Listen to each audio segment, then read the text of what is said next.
El pasado 2021 fue un año en el que en todo el mundo el cine comenzó lentamente a despertar de su letargo, tanto al nivel de la producción, de la exhibición, como de la difusión en las grandes fiestas del cine, que son los festivales.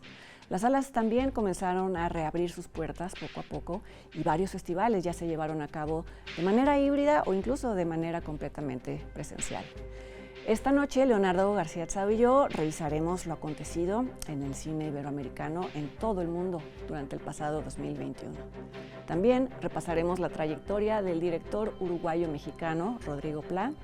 Haremos un in memoriam de los cineastas fallecidos en el último mes y, para terminar, daremos nuestras recomendaciones de estrenos en salas y en línea. Acompáñanos.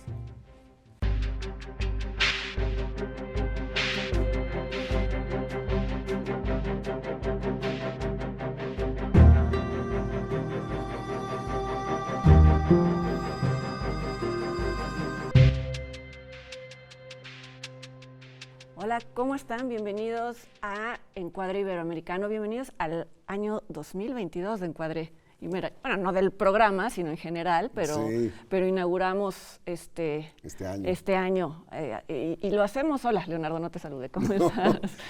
Bien, ¿y tú? Bien, también, pues lo vamos a hacer como hicimos el año pasado, haciendo un recuento, una mirada retrospectiva de lo que sucedió el año pasado. Sí.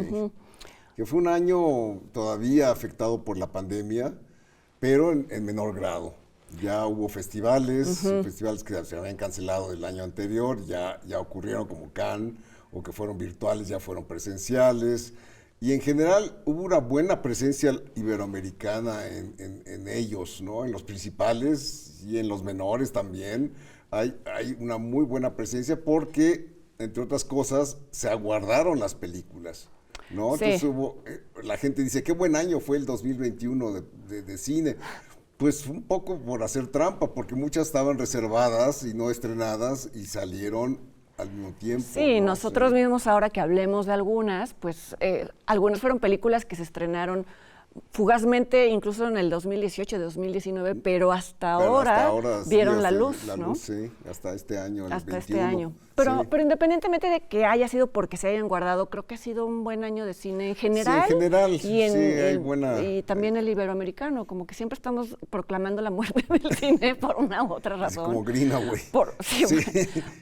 Pues él sí ya, ¿no? Más bien él ya no quiso hacer cine. Que ya no filma. Pero sí, se vuelve a reinventar y la gente se muere de ganas de ir al cine. Digo, no sé, ahorita hablaremos de cómo la taquilla tal vez, no ha podido recuperar. Estoy seguro que no se perdió tanto como en el 2020, que fue del 70% las pérdidas, pues ¿no? Sí. Estoy seguro que este año, el año pasado, que sí hubo funciones en la mayor parte del año. Las pérdidas, seguro va a haber pérdidas, pero menos, ¿no? Y el ánimo, las personas quieren ir a las salas, ¿no? La gente quiere ir a las salas, Sí. como lo atestigué en Cannes. En Cannes no había sana distancia, estábamos codo con codo, lo cual nos creaba una inquietud muy fuerte, pero sí, la asistencia era casi como en los años normales, ¿no? Sí, la preocupación que hay ahora es que las salas van a querer programar casi solo películas que puedan garantizar, pues no recuperar esas pérdidas que pues, son irrecuperables, pero sí que sean muy taquilleras. Las de pues superhéroes, ¿no? Sí, pues sí. Y el cine iberoamericano casi por definición no es taquillero, a menos de que sean estas comedias románticas de las que hemos hablado, pero pues las óperas primas o películas que han de estado... autor, no, esas no son. No, ojalá se puedan ver en salas. Pero bueno, vamos a hacer un repaso. Un repaso de cómo estuvo. En festivales desde Berlín, que es el primero importante del año, ya apareció una película de policías que se llevó el premio a la mejor edición. Y también se estrenó Azor, una película argentina muy interesante que no se ha visto en México, pero... Inquietante sobre todo, inquietante, ¿no? Es una película como de misterio, es una especie de thriller sin aspavientos, ¿no? Un thriller a sotto voce, ¿no? Donde los personajes murmuran intrigas y murmuran algo que está pasando. Hay sobreentendidos y lo que está pasando pues es la violencia de la dictadura. Has visto a través de un banquero privado que va de de puerta en puerta viendo qué pasa con sus inversiones. Yo he visto que ha aparecido en un montón de listas. De lo mejor. No solo iberoamericanas, sino incluso de otros países, ¿no? Sí. De las mejores del año. Y ya hablaremos de una película de policías porque está en nuestra lista. Exactamente. Bueno, pues tú lograste ver Madres Paralelas en Cannes. En Cannes, sí. No, la vi en San Sebastián. En San Sebastián. Sí. Es una película que es como dos películas, pero el talento de Almodóvar es que lo hace de alguna manera integrarse las dos historias, ¿no? Primero es una historia de, como lo dice el título, de identidades cambiadas de bebés, ¿no? Que tiene una resolución que me recordó a la de ¿qué culpa tiene el niño? Ay, no, Te lo la juro, mataste. te lo juro. Es una resolución, no te voy a decir cómo, pero sí va por ahí. Pero la película es un melodrama, con una parte que es la parte que como que sale como chipote, pero es la más interesante, que es la de los desaparecidos en los años del franquismo, porque el personaje de Penélope Cruz, que ganó en Venecia mejor actuación, está buscando a su bisabuelo que murió ejecutado en la guerra civil, en los años posteriores de la guerra civil, era un desaparecido. Entonces esto conduce a un final donde finalmente ya excavan la fosa. Ya no voy a poder dejar de pensar. Qué culpa pobre Almodóvar. Y bueno, tú estabas yendo muy bien en orden en los festivales y yo me salté. Saltaste. Claro, no, pero es que Almodóvar fue uno de los títulos más esperados y desgraciadamente no le fue bien en taquilla. Él se ha quejado del mal comportamiento del público español cuando se estrenó en España. Es que le pasa a Almodóvar como aquí les pasa a algunos directores mexicanos, ¿no? Bueno, no es pero verdad. no, porque No es la verdad. anterior fue muy exitosa, Dolor Sí. y Gloria fue muy exitosa, sí.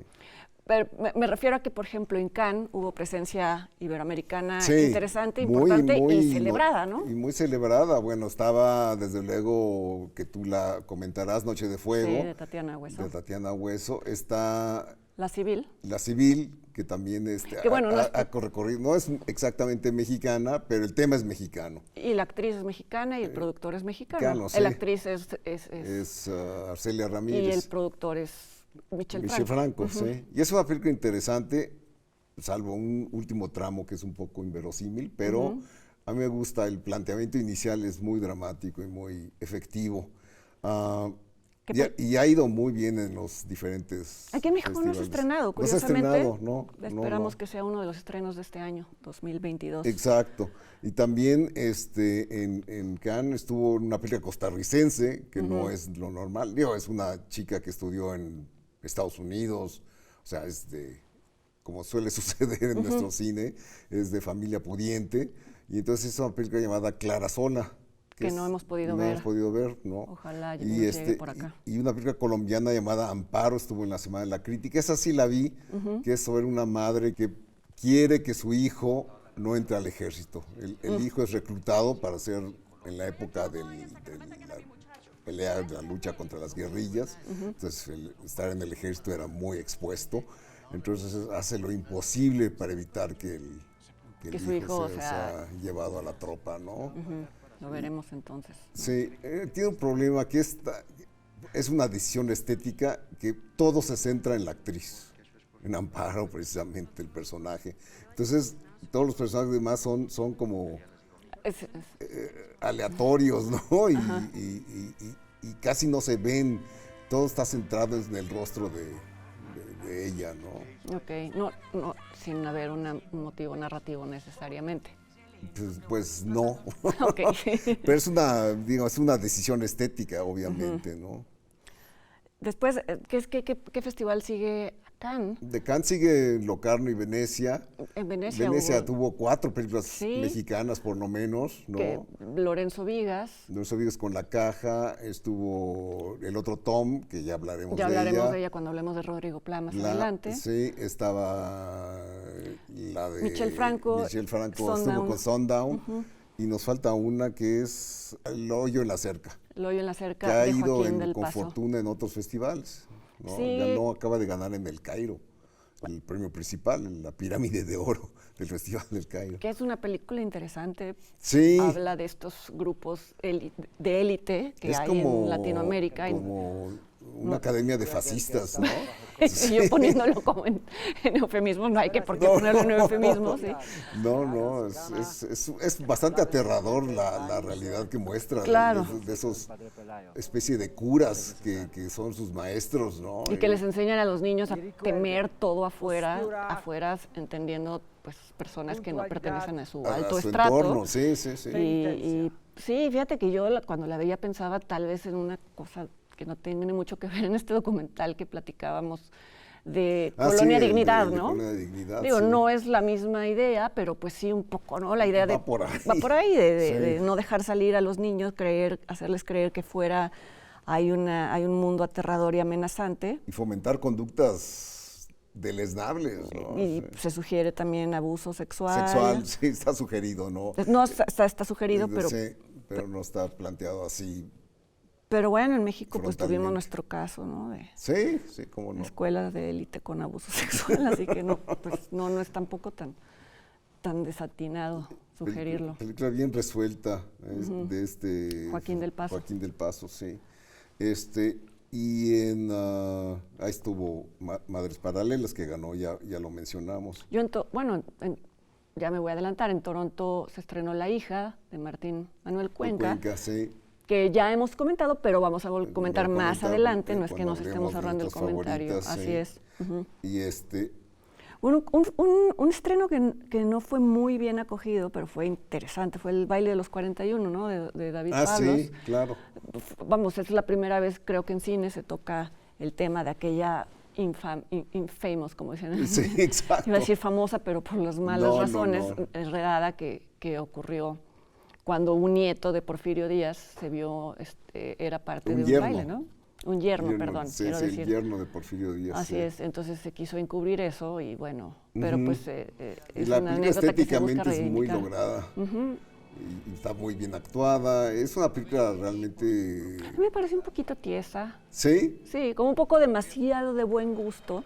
Ah, Sí, puede buen gusto ser. lo pongo entre comillas, es decir, Ajá. muy estética, siendo que yo creo que un poco la idea era pues reivindicar ese mundo subterráneo, el mundo gay de El mundo principios gay, de sí, siglos. cuando era absolutamente reprimido, ¿no? Ujú, y que se conecta con otra de la que vamos a hablar en nuestras favoritas, que es Tengo miedo torero. Sí, ¿no? claro.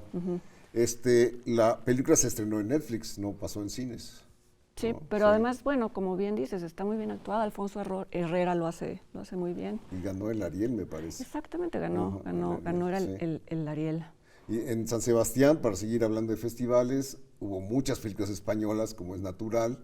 Estuvo La mala hija, no, La hija. La mala hija. Sí, ya estoy Proyectando, editorializando. sí.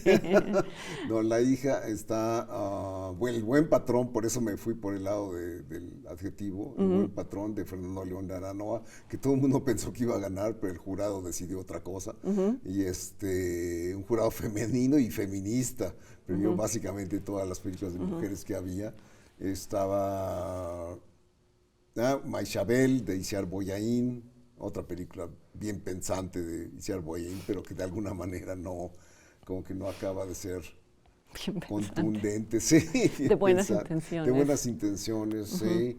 Estaba, ¿qué otra película estaba? Una película de horror, se llamaba La abuela. Que ahora que mencionas película de horror, una que creo que nos gustó a ambos, que no es propiamente horror, pero bueno, se podría considerar, bueno, sí es horror, lo que pasa es Aquelarre, de Pablo Agüero, que, Sí, esa que estuvo el año pasado, se estrenó sí. en Netflix, pero ganó algunos Goyas, me parece, ¿no?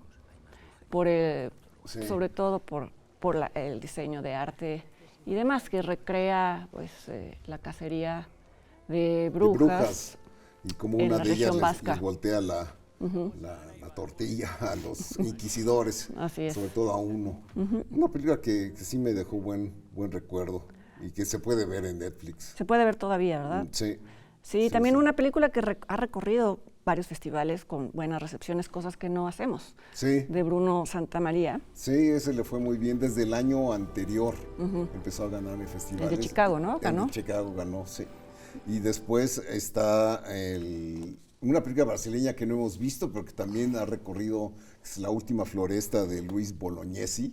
También es una película muy popular en el circuito, lo que llamamos el circuito de festivales, ¿no? Y en Sundance el año pasado, se estrenó Users de Natalia Almada. Nada, que también ha estado recorriendo. Que al final del año se estrenó en carteleras. Sí. Y es interesante, ¿No sobre estuvo en todo. Ambulante?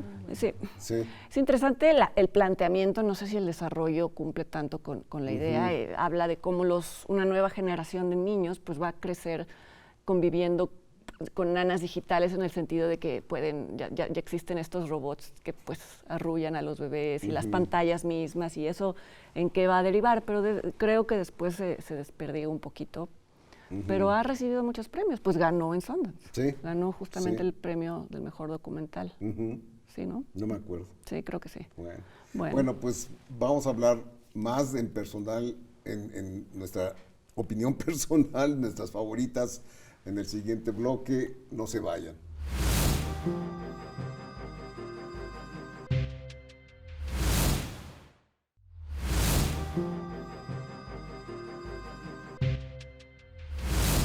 Y bueno, ya estamos de regreso y aquí vamos con nuestras favoritas, las 5, que en esta vez generalmente coincidimos, pero esta vez coincidimos muy, muy cercanamente y no nos ponemos de acuerdo, conste. Sí, o sea, sí, ya realmente verán. fue una coincidencia. Y eran un montón de películas. Era un montón de películas. Fue sí. sorpresivo. Pero mi quinta es una mexicana que se llama Los Lobos, de Samuel Kishi Leopo, que es una película sencilla, pero encantadora, ¿no? Es una película que trata de unos niños que son abandonados, no abandonados, pero la madre se va a trabajar, son una familia de indocumentados en Estados Unidos, los dos niños se quedan jugando, inventando cosas para entretenerse mientras la mamá trabaja, ¿no? Y sobre esa base muy sencilla construye algo realmente emotivo. Sí, y es una mirada distinta al cine de inmigrantes, que bueno, suele ser muy duro, con razón. Esta historia también es dura, pero bueno, no es más dulce. Es más dulce, sí. Sí, ¿tu quinta? Mi quinta es una película que se pensaba estrenar el año de la pandemia, el año en que se estalló la pandemia, justo el mes. 19, sí. El 19, y no fue así, que es El diablo entre las piernas, de Arturo Ripstein. Sí. Y pues yo creo que Ripstein hacía mucho que no hacía una película tan de él, en el buen sentido, ¿no? Como volviendo a estos planos, secuencias deslumbrantes, pues sí. Y el tema que es muy de él, las la parejas guerra disfuncionales. Sí, la guerra conyugal y los celos, ¿no? Que siempre aparecen en esos guiones de Pasalicia García Diego. Sí, llenos de retruécanos y de juegos de palabras. Y Silvia Pasquel haciendo pues un papel muy fuerte, ¿no? Y muy temerario. Muy temerario y muy redondo, porque pues ya nadie se muestra, bueno, pocos directores se atreven a mostrar a mujeres de edad, desnudas en el cine, tanto tiempo, en primer plano, porque pues como que cada vez el cine es lo que decíamos un poco de la taquilla, ¿no? Busca complacer a más gente y demás, y eso pues no entra dentro del canon de lo estético, y a mí me gusta mucho que un director hombre además se atreva como casi a hacer eso, pues para darle visibilidad a otras formas de ser mujer y de ejercer la sexualidad, claro, que no se termina cuando se termina. En la tercera edad, ¿no? Así es. Sí. Y bueno, mi cuarta es Blanco de Verano, que la comentamos en el programa pasado, de Rodrigo Ruiz Patterson, ópera prima que se estrenó apenas a fines del año pasado, y es una muy buena historia sobre un triángulo amoroso entre hijo edípico, madre infantil y el novio que entra sin saber a dónde se mete, ¿no? Entra a ese hogar sin saber dónde se mete y es rechazado de forma muy, muy malévola por el niño, por el adolescente. Por el adolescente, sí, a mí también me gusta mucho y la hubiera incluido, y qué bueno que no, porque entonces ya hubiéramos coincidido totalmente. Sí, está muy bien actuada sin ser explícita. No, es una de sus virtudes, es que todo se resuelve básicamente en acciones. Nada se verbaliza. verbaliza. No son estos diálogos expositivos De que son que, horribles. ¿qué pasa con nuestra familia? No, nadie dice cosas así, ¿no? Sí, tengo celos de este hombre que se acaba de meter. Pues no, es de este evidente. intruso, no, nadie pronuncia ese tipo de frases que antes era muy típico del cine mexicano, ¿no? La verbalización del conflicto, ¿sí? Como si fueras en la calle y te encontraras a alguien y le contaras tu vida para que sepa con quién está Exacto. hablando, pues no, así no pasa, ¿no? Sí. Bueno, mi número 4 es Noche de Fuego, que la comentabas ahorita, que Sí. se presentó en Cannes con muy buena recepción, de Tatiana Hueso. A mí me gusta, es una... Vamos, Ha ganado varios premios desde entonces, sí. a mí me gustan mucho algunos, bueno, los documentales de Tatiana Hueso, sobre todo el primero, que es un lugar más pequeño, Sí, en el donde, lugar más pequeño, en donde sí. muestra, pues sí, las consecuencias de la violencia, pero sobre todo no te muestra las imágenes, sino cómo repercuten en las Su personas. efecto, ¿no? Su efecto para la población civil. Así es, Sí. y un poco es la línea que sigue aquí en esta ficción, que podría ser un documental, porque es una realidad terrible que ocurre en muchos lugares de México, tomados por el narco, en donde la mayoría de la población, para poder vivir ahí, tiene que trabajar para ellos, ganar su propio... pues sí, estar sometidos a ellos, ya sea en campos de amapolas y demás, y todo visto desde los ojos de unas chicas que después que además crecen. están expuestas después de ser secuestradas por el narco. Sí, que toca también un tema del que en muchas películas no han hablado, que dentro de las actividades del narco, pues está la trata de personas, sí. Sí. Se secuestran las mujeres, ¿no? Entonces, bueno, está ahora en Netflix también, por si la pueden y la Claro, quieren ver. se estrenó hace poco también. Bueno, la tercera, aquí empezamos a coincidir, o sea que ya no nos evitamos el ping pong, sino que hablamos directamente. La número 3 es Tengo Miedo Torero, de Rodrigo Sepúlveda, coproducción chileno-mexicana, basada en una novela de Pedro Lemebel, Sí. que pues, sí fue una novela que creo que fue su única novela. Él fue sobre todo ensayista y activista, es una figura muy, muy importante que reivindicó los derechos de la comunidad LGBT, pero la película es súper entrañable, ¿no? Es una historia de amor entre un guerrillero y una loca, como él mismo se define. La loca es el nombre de su personaje. De su personaje, sí, que es Alfredo Castro, un actor al cual le tenemos una gran admiración, Fernanda y yo, y es muy, muy entrañable y muy tierna la historia de amor que se va dando entre ellos, ¿no? Que al principio es de rechazo.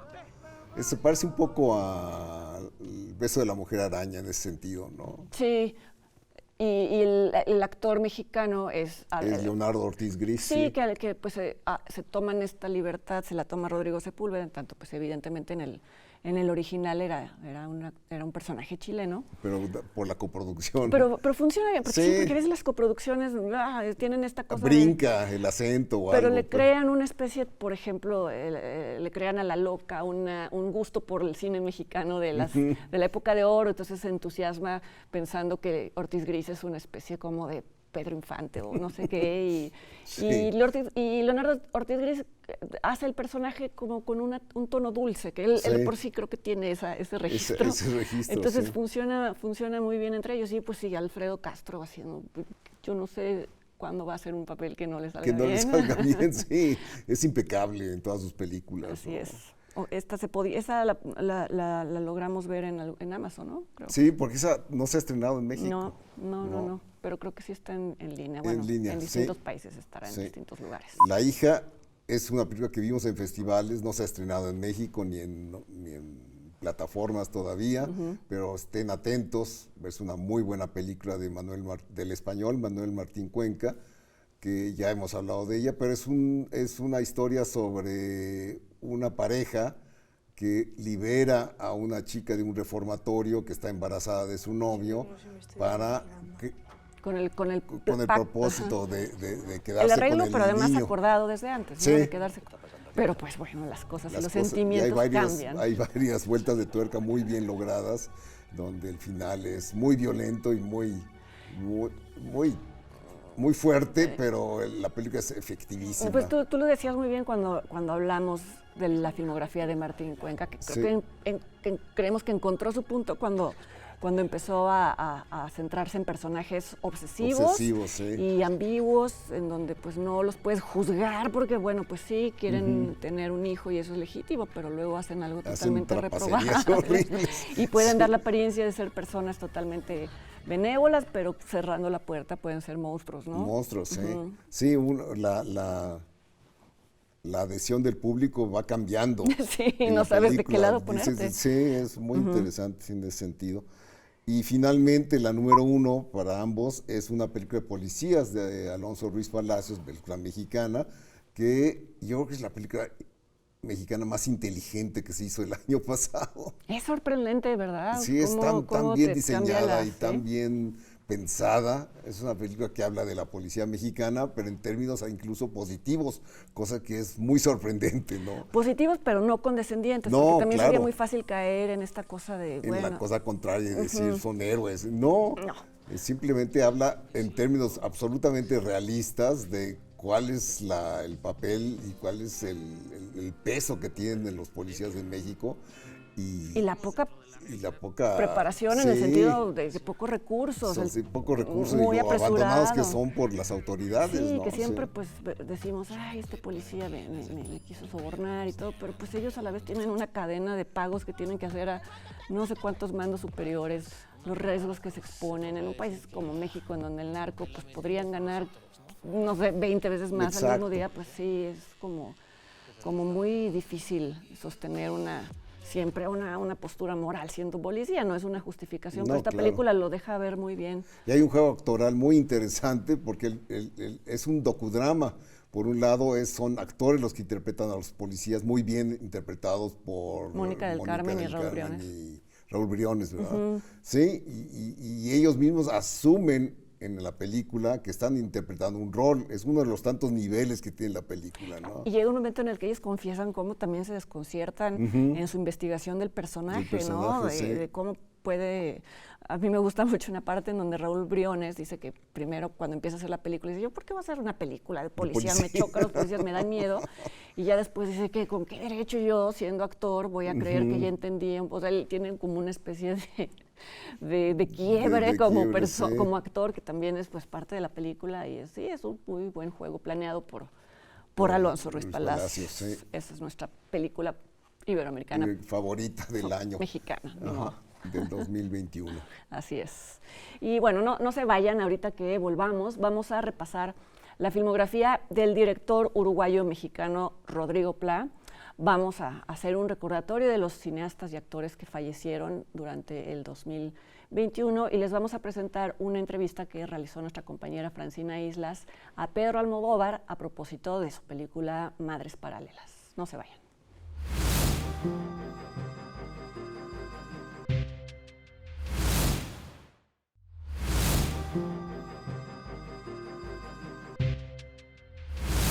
Y bueno, estamos de vuelta en la sección que tenemos todos los programas, en la que repasamos la filmografía de alguna directora o algún director. Esta vez quisimos hacerlo del uruguayo mexicano Rodrigo Plá. Él habla constantemente de su condición de doble nacionalidad. De doble nacionalidad, y en varias de sus películas, incluso, bueno, sí, en su cortometraje también habla de esto, ¿no? De tener un pie puesto en cada país. En cada país, sí.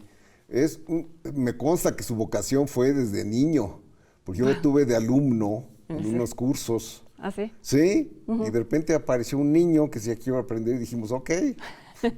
y era muy atento. Después le di clases en el CCC, ya convertido en adulto, ¿no? Y su ópera primera como director, supongo que fue su mediometraje, ¿no? Sí, el Ojo en la Nuca, que fue muy celebrado, incluso ganó el Oscar estudiantil. Está muy bien hecho, muy bien filmado. No, sí, es una película con Gael García Bernal, de protagonista de un personaje que quiere vengarse del militar que mató a su padre, que él fue testigo, él fue testigo y quiere matarlo en un duelo. Y es una película muy eficaz en poquito tiempo, arma todo un eje dramático muy sí, que ha dicho Alejandro González Iñárritu ha dicho que fue ahí donde vio a Gael. Digo, bueno, Gael ya había salido en telenovelas de niño, ¿no? Pero que ahí fue cuando dijo, este es perfecto para Octavio de Amores Perros, ¿no? Sí, y fue un muy, muy buen inicio de su filmografía, que siguió con La Zona, que es una película muy ambiciosa, que a mí me cuesta trabajo creerme lo que sucede en La Zona. Hay algo ahí que no me acaba de convencer. Aunque estoy de acuerdo contigo, lo que quería decir es que habla de algo como que cada vez pareciera que es una película visionaria, ¿no? Como que este tema se ha retomado en el cine. Es como antecedente de Nuevo Orden, ¿no? Exacto, porque habla de un fraccionamiento cerrado, a eso se refieren con La Zona. La Zona, sí, que solo vive gente pudiente, ¿no? Gente en donde pues ellos ponen sus propias leyes. Gente de recursos, ¿no? Entonces entran 3 ladrones y bueno, se arma la grande. Los matan a 2 de ellos adentro, pero pues no quieren que nadie investigue el asesinato dentro, pues quieren sobornar a los policías. Y todo se resuelve un poco, creo que no tiene mucha tensión dramática, porque todo se resuelve dentro de las sesiones de los vecinos que hacen, ¿no? Que retoman y demás. Pero bueno, pues sí, la idea de estos lugares off limits, como decimos aquí, que es como Santa Fe, ¿no? Que tú vas, en México exacto. Tenemos esta zona. Esta zona, sí. Que literalmente hay una barrera que de un lado pues es pobreza absoluta y del otro lado es... No hay un muro específicamente, pero... Si lo vieras desde arriba, sí. Es como si lo hubiera, y yo creo que ¿no? en muchísimos países latinoamericanos. Exacto. Y después hizo una película muy curiosa, Desierto Adentro, que se sale un poco de su línea, porque se sitúa en los años de la Guerra Cristera, ¿no? Es una familia liderada por un paterfamilias que quiere construir por sus penas, por su sentimiento de culpa, un templo en medio del desierto, ¿no? Como para expiar sus pecados. Sí, y en este afán de aislarse con sus hijos, pareciera que la tragedia siempre pesa sobre su familia. Hay tragedia, cae tragedia tras tragedia. Sí. Hay un poco la idea de las visiones y de estas obsesiones religiosas que también, pues, como ya hemos hablado en algún programa, llevan un poco a las tragedias mismas. Sí. Hay locura alrededor y pues sí. Hay fanatismo, hay obviamente. Fanatismo. Sí. Y bueno, el niño que se escapa un poco de eso pinta retablos que son animados. Es una parte atractiva de la película, que los retablos cobran vida. Es Diego Cataño, ¿no? Diego Cataño, que ahorita está cancelado, bueno. digamos, bueno, ¿no? Pero sí es. Era Diego Cataño de niño. Así es. Y luego vino una película que nos gusta mucho, que es La Demora. La Demora es una de sus mejores películas. De los dos, hay que decir que siempre colabora desde La Zona con su esposa, Laura Santullo, que es la guionista. Sí, y es una película que parecería muy fácil juzgarla como de abandono de una mujer hacia su padre, pero también retrata la situación dificilísima que vive ella, ¿no? Una madre soltera que tiene que trabajar trabajos de jornadas extensísimas y no tiene como una red para cuidar a su padre. Que ya está afectado por la demencia senil, ¿no? Sí. Entonces es una tragedia también familiar. No estoy riendo no de la tragedia familiar, sino de que es una película que concursó en el Festival de Guadalajara. Exacto. En un año. Donde el jurado se conspiró para darle el premio a Mariachi Gringo. Pero suponemos, se rumora que fue una conspiración. Sí, una conspiración contra el festival. Sí, porque era imposible que ganara. Porque todos los premios eran vergonzosos, ¿no? O sea, y era claramente la mejor película de la competencia y fue ignorada. Ignorada, ¿no? Sí. Y a mí me pasó que íbamos en el aeropuerto de vuelta, iba Rodrigo Play, y era como que no sabíamos si darle el pésame o el qué, porque sí. Y lo sigue recordando como un aguijón que le tortura porque sabía que tenía una película muy buena. Pues estos campeones sin corona a veces pasan, ¿no? Como el ladrón, como la película de policías en Morelia, ¿no? Exacto. Que entonces tendría que haber ganado Alonso Ruiz Palacios. Sí, los jurados son impredecibles. Así es. Y sigue otra muy buena película que se llama Un monstruo de 1000 cabezas, también un drama personal de una mujer que ante la negativa de una compañía de seguros toma medidas muy extremas, ¿no? Para salir, para vengarse de alguna manera del maltrato. A mí me gusta mucho porque también es como que es esta ambivalencia de los personajes de Rodrigo y de Laura. A veces es un poco descabellada, pues sí, pero la actriz lo hace muy bien. Hanna Ralhuy lo hace creíble, que tome como que agarre una Rehenes, escopeta, y, en fin. Es una película, te digo, como Día de funcional. Perros, Sí, sí. trasladada al Sí, tema de los seguros. exacto. Bueno, es que no tenemos la certeza de cómo sea en otros países, pero aquí, bueno, creo que sí es como en todo el mundo, para que te cumplan un seguro hay un círculo del infierno destinado a las compañías de seguros. la cláusula, y que si ya Sí. no sé qué, y alguien se te está muriendo y necesitas el nuevo, entonces, bueno, pues sí, la posee Sí. esta furia que la hace convertirse pues en una Vengadora. En una vengadora. Sí, Ajá. sí, Y sí. está muy bien Hannah Raloy, es lo que decíamos, Sí, ¿no? sí, no, lo hace muy bien. Así es. Que, por cierto, no lo hemos visto más en el cine. No, ¿verdad? Hace teatro. Así Sí. es. Y su película más reciente, que es una de la que hemos hablado y vamos a volver a hablar, que es El otro Tom.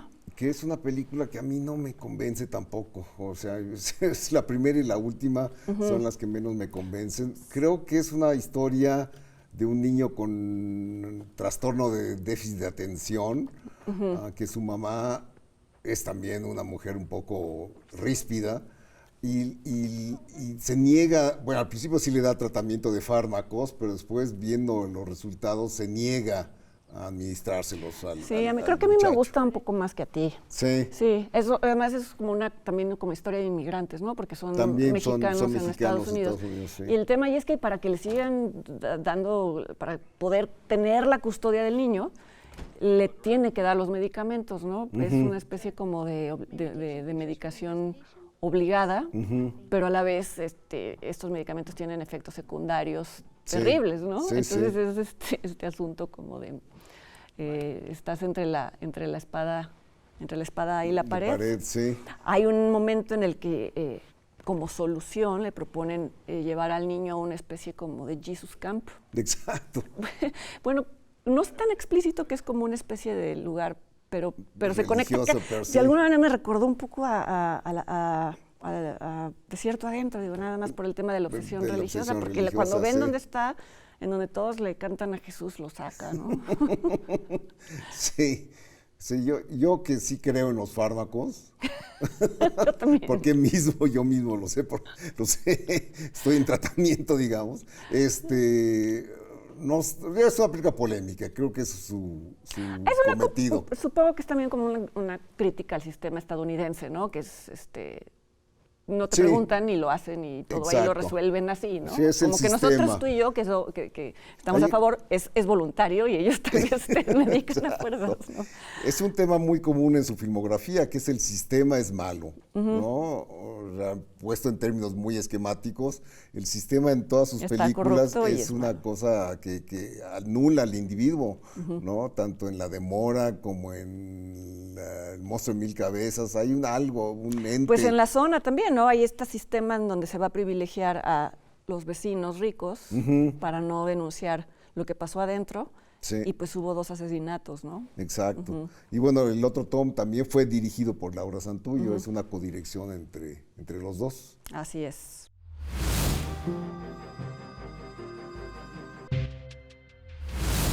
Y bueno, es el momento para recordar a los que se fueron del año pasado, que desde luego hubo, como siempre, muchos decesos que lamentamos, entre ellos el de Felipe Casals, y bueno, actores, actrices, y algo interesante, ninguno fue por COVID, cosa que ya es una diferencia muy marcada con el 2020, ¿no?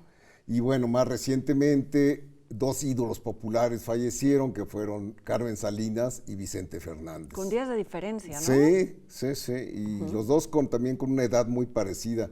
Carmen Salinas a los 82 y Vicente a los 81, o sea, eran contemporáneos. Y llevaban tiempo enfermos, digo, llevaban...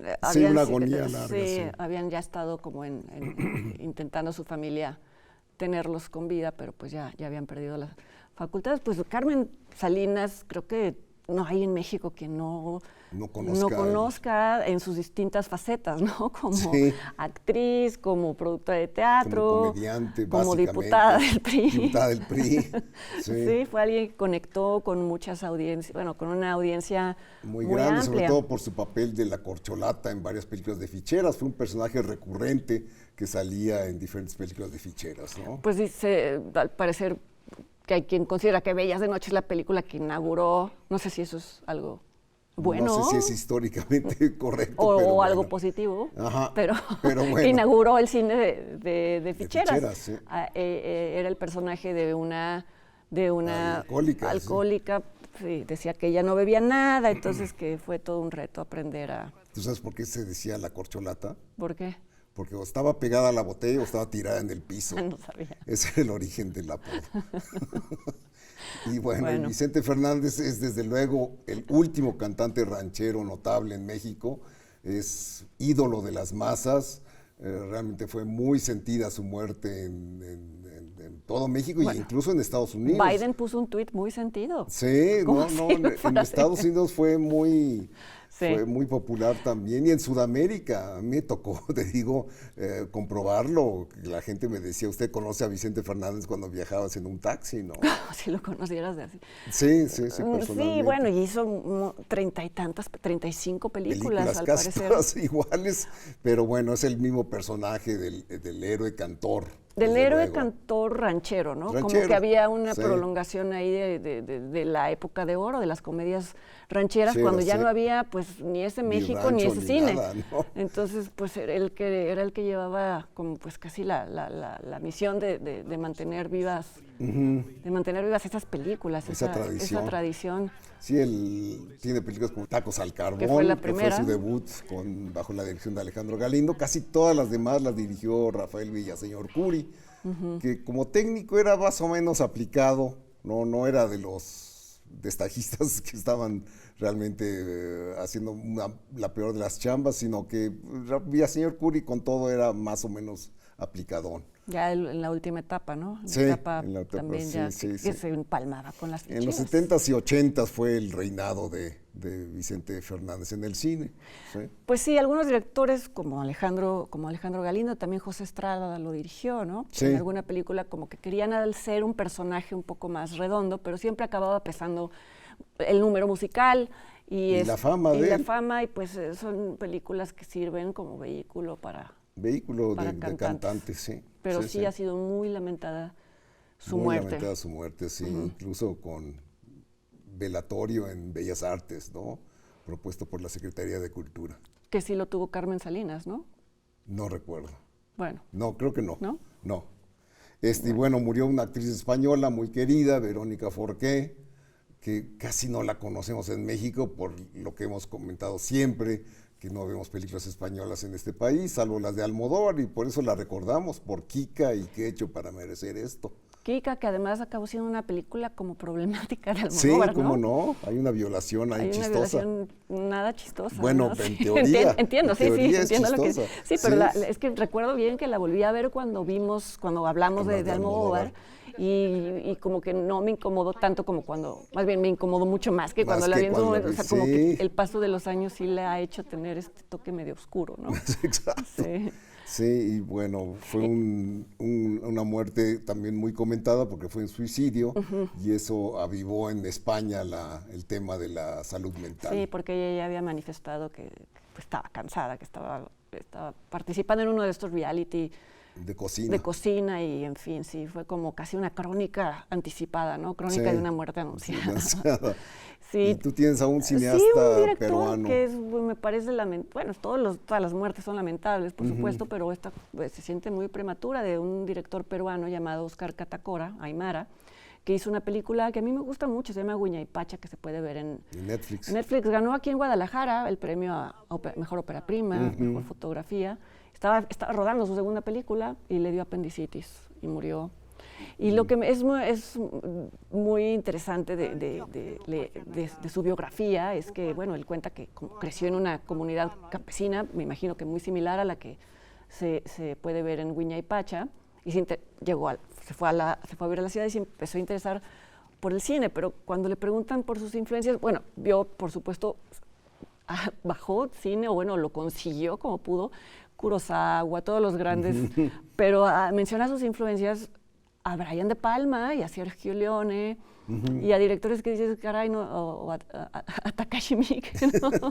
Entonces, digo, creo que a mí me gusta mucho cuando un director tiene influencias tan variadas, tan diversas, que acaban, digo, viéndose en una película que no tendría nada que ver con pero que te das cuenta de que hay una formación visual. Los directores cinéfilos suelen ser buenos directores. Sí, sí, sí.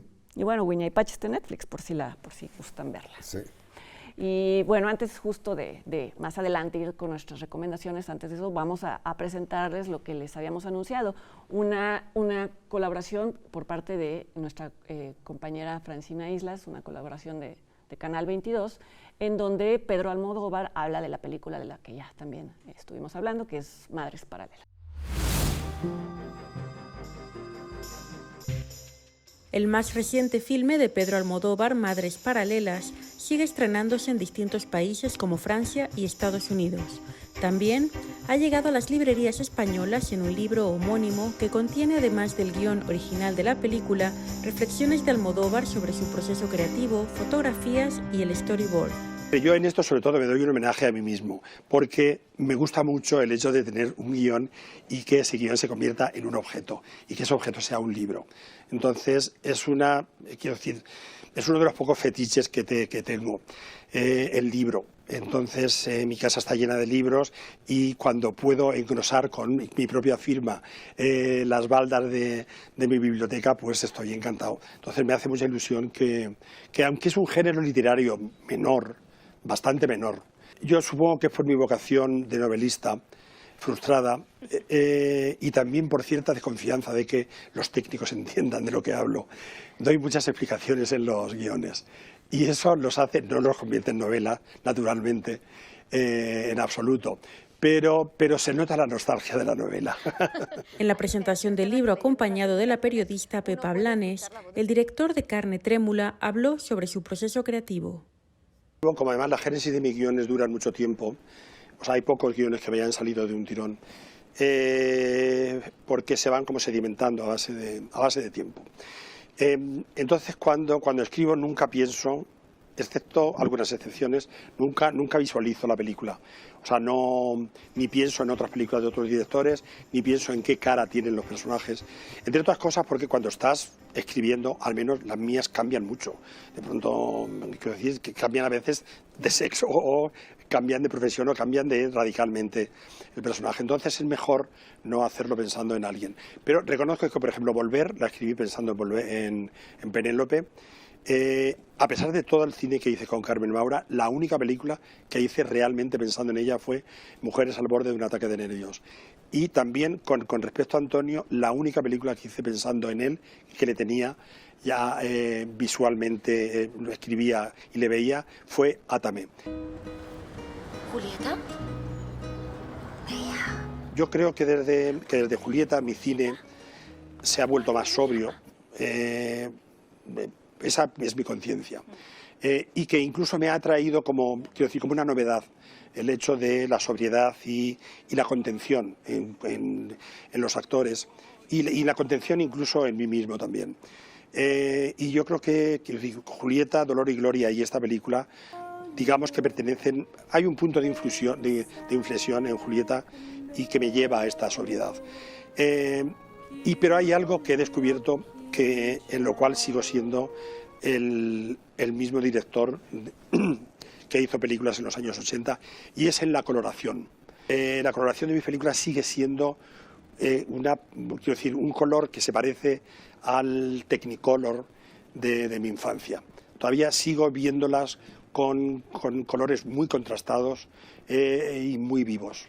Yo todo esto y todo lo que he hecho hasta ahora, hasta llegar aquí exactamente, lo he hecho a base de intuición. Entonces esa misma intuición es la que me dice que sigo viendo las películas así, entonces yo hasta ahora seguiré haciéndolas.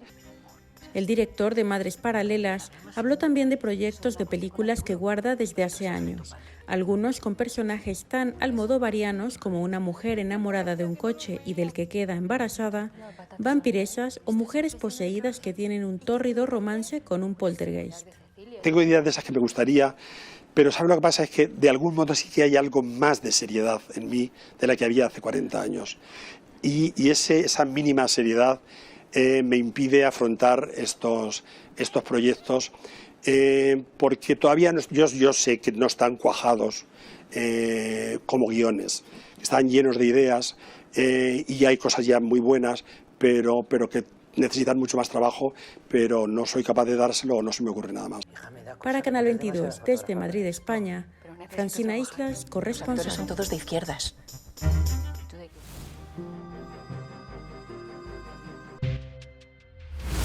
Vamos a ir a una pequeña pausa y regresando les vamos a presentar una cápsula que habla de las películas iberoamericanas que tuvieron presencia en los últimos festivales del año, en La Habana, en Mar del Plata y en el Festival del Cairo, para concluir, como siempre lo hacemos, con algunas recomendaciones. No se vayan.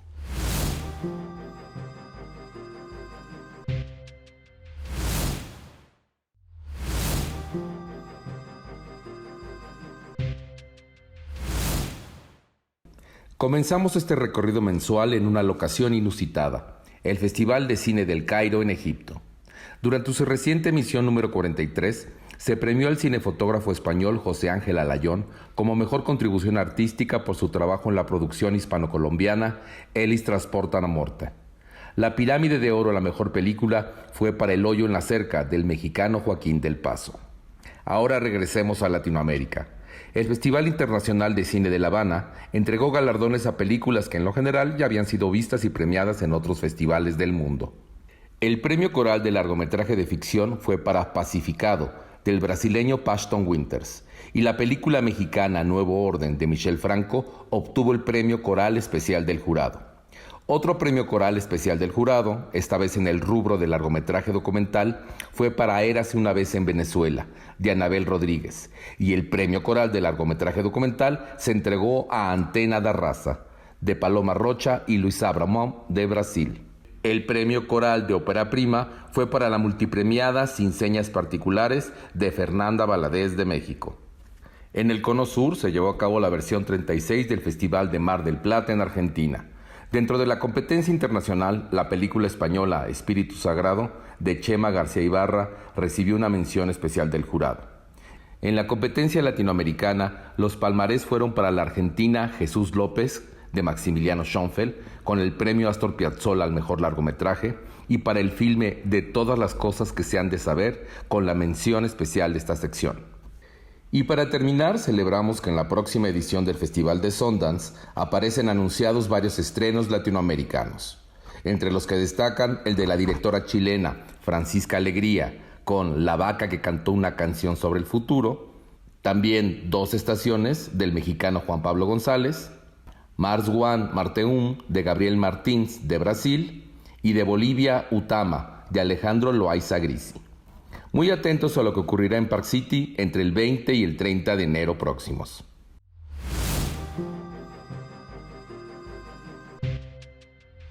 Yo soy Adrián Silvestre, vengo de España y soy el director de Sedimentos, un documental que narra el viaje de 6 mujeres trans que conocí en España hace unos años, que emprenden un viaje al origen, al pueblo donde se crió una de ellas, la más joven. Y en este viaje físico, aparentemente, también inician una etapa de autodescubrimiento como grupo y también individual, en el cual empiezan a aprender qué las une como colectivo y también qué las diferencia como personas. Los diferentes sedimentos, ¿no?, y estratos de la Tierra, eso lo estudiamos en el bachillerato. Afortunadamente no tuve que hacer un casting porque tampoco buscaba unos perfiles concretos más allá de las personas que quisieran participar dentro de un colectivo que ya existía, que se llama Imaginarium, es una asociación de mujeres trans en Barcelona que tuvo la generosidad de abrirme un lugar, ¿no?, y dejarme formar parte de mi proyecto cinematográfico y que poco a poco fueron de hecho forjando conmigo todo el proceso creativo de la película. No solo estas 6 mujeres, sino otras más. Pues mira todos esos matices y recréate. Sí, matices, pero esto no es natural. Efectivamente, había una complejidad narrativa, ¿no?, porque al final una película que ya a priori yo no quería que fuese larga, claro, ¿cómo le das el peso narrativo a 6 personas que has conocido durante años en profundidad y que evidentemente tienen cosas que contar, ¿no?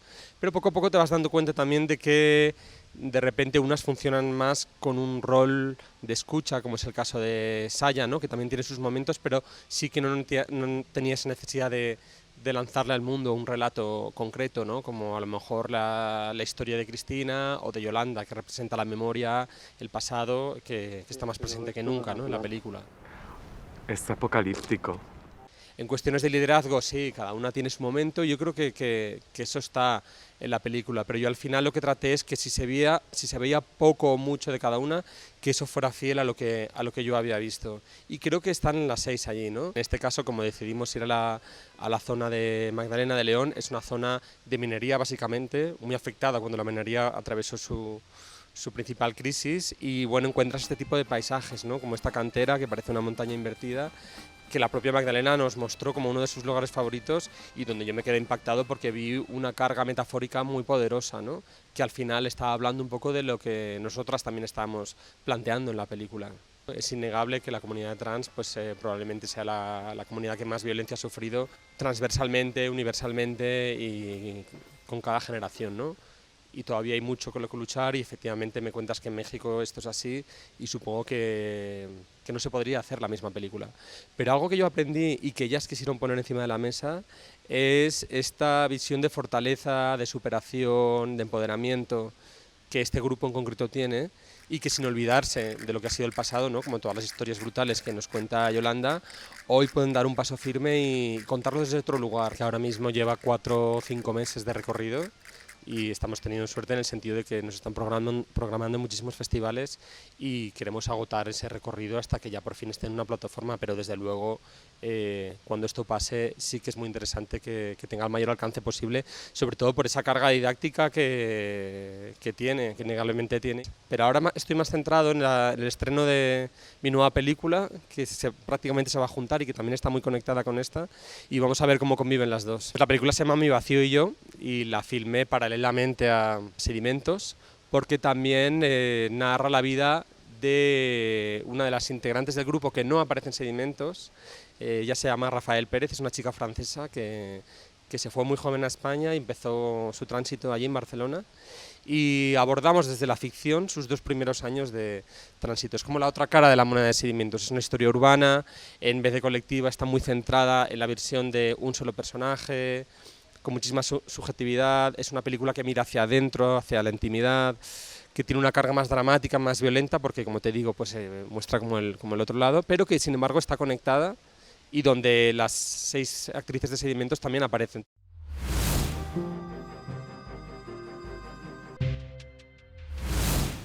Y bueno, finalmente solo tenemos una recomendación de una película que está en cartelera, que es Amalgama, tercer largometraje de Carlos Cuarón.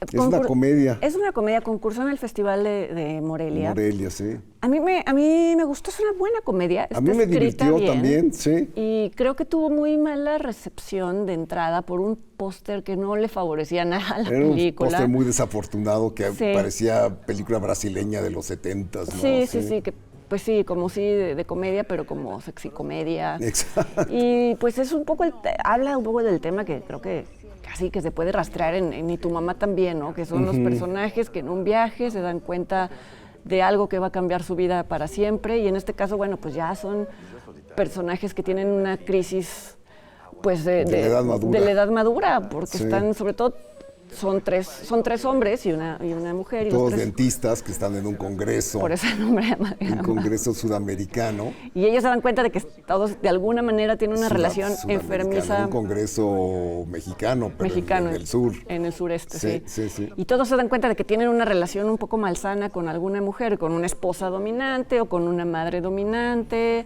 Es un juego de ligues, además. Todos se quieren ligar a la mujer, que es una guapa.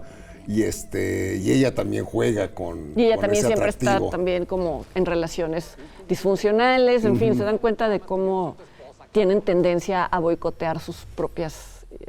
a mí me pareció que es una película que de ninguna manera tiene la... No se merece la mala reputación que le han hecho en redes. Sí, a mí ¿no? me hicieron comentarios cuando la recomendé en Twitter, me dijeron ahí, ¿cómo? Y eso que tú no eres muy fan del cine de Carlos Cuarón. No, pero es la película que me parece la mejor realizada. Ganó, en términos de forma y de puesta en escena, me pareció muy ágil. Recién ganó el premio al mejor guión en el Festival de Trieste, entonces bueno, no se dejen llevar por Twitter siempre, ¿eh? No, porque ya ven que ahí más luego... bien no. Sí, más bien nunca. Sí. Ni por los trailers solo, ni por los pósters solo. No, que no sea esa la guía para el año que empieza, del 2022. Exacto. Hay que empezar con un propósito nuevo, que es no hacerle caso a Twitter. En general. Pues esperamos que este año ya se normalice un poquito más la exhibición, a ver si los exhibidores le dan chance a películas que no sean nada más de superhéroes. Blockbusters, sí. Y pues también como espectadores nos toca pues buscarlas, ¿no? Porque luego pues no nos enteramos y no las buscamos. Para eso estamos nosotros, queremos creer. Bueno, pues felicidades por este nuevo año, Leonardo. Igualmente. Felicidades a ustedes también y los invitamos para que nos sigan acompañando en los meses que siguen. Aquí en Encuadre Iberoamericano les recordamos que somos una plataforma televisiva en la que buscamos hablar y comentar las películas que han tenido presencia, películas iberoamericanas que han tenido presencia en festivales y que se han llegado a estrenar, ya sea en cines o en plataformas. No nos abandonen, no nos dejen solo, aquí vamos a estar.